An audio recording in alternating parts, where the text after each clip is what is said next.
China is about to overtake the United States to become the world's largest economy in 2028, and for global automakers, this presents an incredible opportunity. But they must embrace China's strengths or risk being left behind, says Yale professor Danny Roy. Professor Roy is one of the foremost experts on China's economy and its business environment, and he's also the founder of a consulting company that helps companies do business in China. In this video, we'll talk about what opportunities China presents for global automakers and how they can take advantage of these opportunities. Now let's get started. So, Professor Roy, thank you so much for joining me today. I really appreciate your time. You know, China has been a hot topic lately, and some people are talking about decoupling from China, and others are talking about bringing manufacturing back home, reshoring manufacturing. How do you see this? Do you see Western companies coming back to the West? Well, I think there's no question that the pandemic crisis has disrupted supply chains. The auto industry has been particularly hard hit by the shortage of semiconductors, and I think that has led companies around the world to rethink their supply chains and try to diversify them and reduce their dependence on any one country. But I don't think that means moving back to the West. If anything, it means diversifying into other countries in Asia, into Southeast Asia. It could mean moving into Eastern Europe, but I don't see any way that it makes sense to move back to the United States.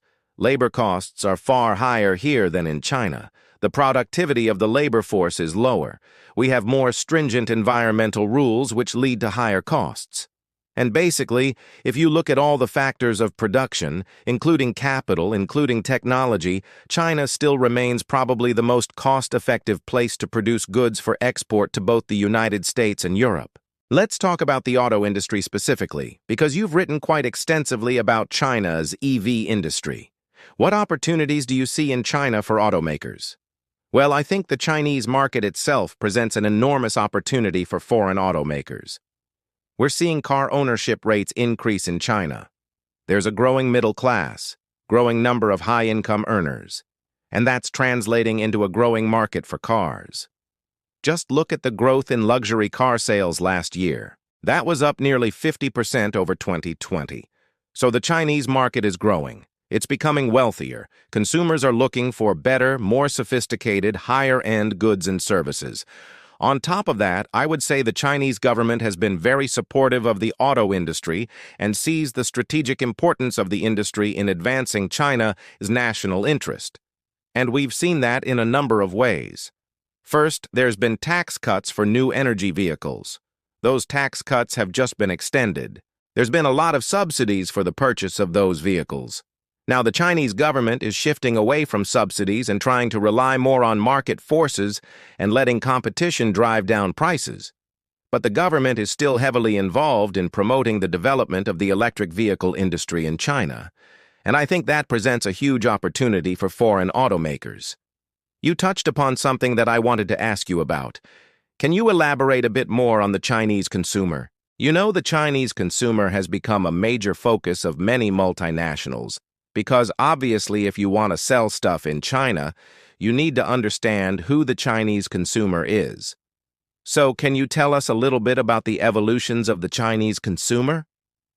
Sure. I mean, when I first started doing business in China back in the early 90s, the Chinese consumer wasn't that important because there were relatively few manufactured goods available. There was a lot of shortages of basic necessities.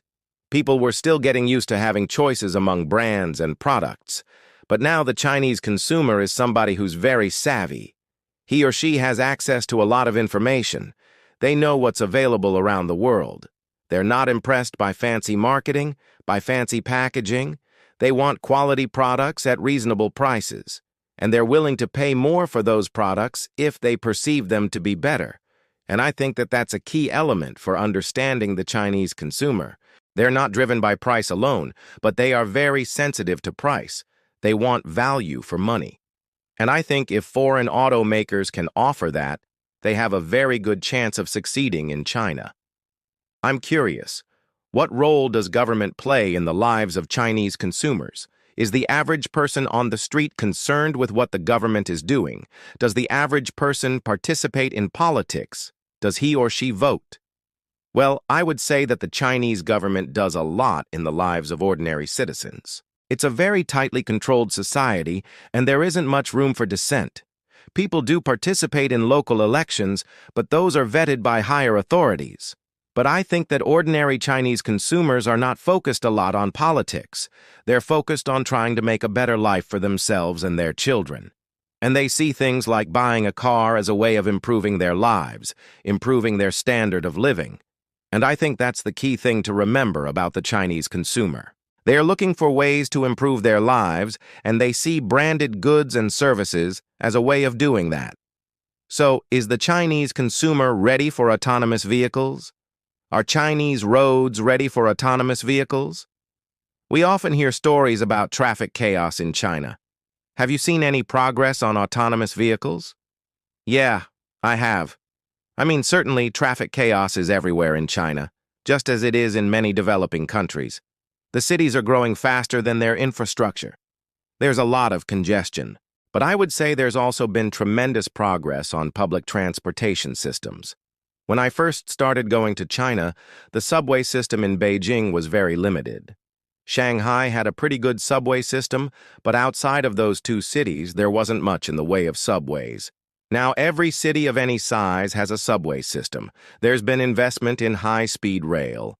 And I think that bodes well for autonomous vehicles. The fact that China has invested so much in transportation infrastructure and that's continuing to grow, I think bodes well for autonomous vehicles. In terms of the Chinese consumer being ready for autonomous vehicles, I think there's a big opportunity here because China has a lot of younger people than the United States. The median age in China is about 37. In the United States, it's about 40. A lot of those younger people are comfortable with new technologies. They grew up with smartphones. They're very attuned to technology, and I think there's a real opportunity to introduce autonomous vehicles to the Chinese consumer. Now, will that catch on quickly? I don't know. Will it be adopted as rapidly as it will be in the United States or Europe? I doubt it. But I think there's a real opportunity to establish a foothold in China for autonomous vehicles. So what advice would you give to a multinational CEO who's thinking about entering the Chinese market or expanding his or her business in China? My advice would be to embrace the strengths of China. Don't try to bring your strengths from home and do business in China as you do business in your home country. That's almost always a recipe for disaster. Instead, try to find partners in China who can help you leverage China's strengths. China's strengths are technology, infrastructure, logistics, educated workforce, sophisticated consumers. These are all things that a multinational can leverage if they work with the right Chinese partner. If they try to go it alone, if they try to bring their own expertise into China, they're going to have a much harder time succeeding. Professor, thank you so much for sharing your insights with us today. Thank you for watching this video. If you enjoyed this video, please hit the subscribe button. Also check out our other videos that we think you might like. Thanks for watching.